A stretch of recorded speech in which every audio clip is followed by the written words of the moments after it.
أعوذ بالله من الشيطان الرجيم. بسم الله الرحمن الرحيم. يا أيها المزمل قم الليل إلا قليلا نصفه أو انقص منه قليلا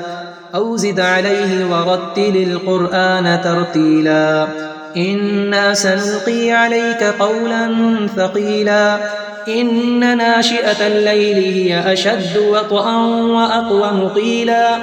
إن لك في النهار سبحا طويلا واذكر اسم ربك وتبتل إليه تبتيلا رب المشرق والمغرب لا إله إلا هو فاتخذه وكيلا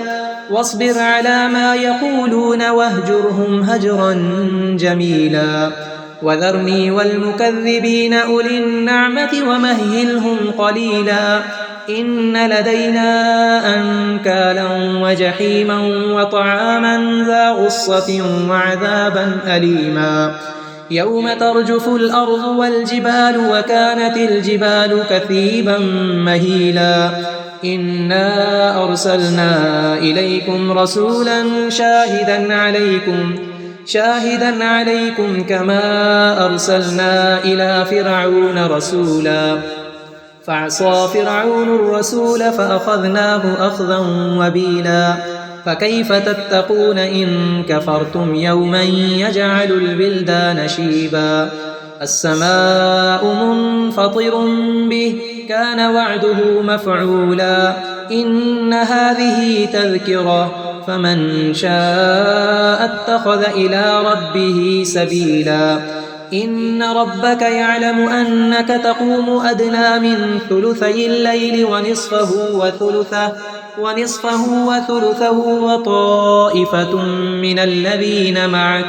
والله يقدر الليل والنهار علم أن لن تحصوه فتاب عليكم فاقرؤوا ما تيسر من القرآن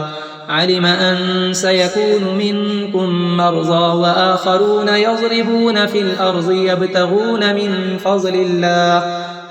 فضل الله وآخرون يقاتلون في سبيل الله فاقرؤوا ما تيسر منه وأقيموا الصلاة وآتوا الزكاة وأقرضوا الله قرضا حسنا وما تقدموا لأنفسكم من خير تجدوه عند الله هو خيرا وأعظم أجرا واستغفروا الله إن الله غفور رحيم.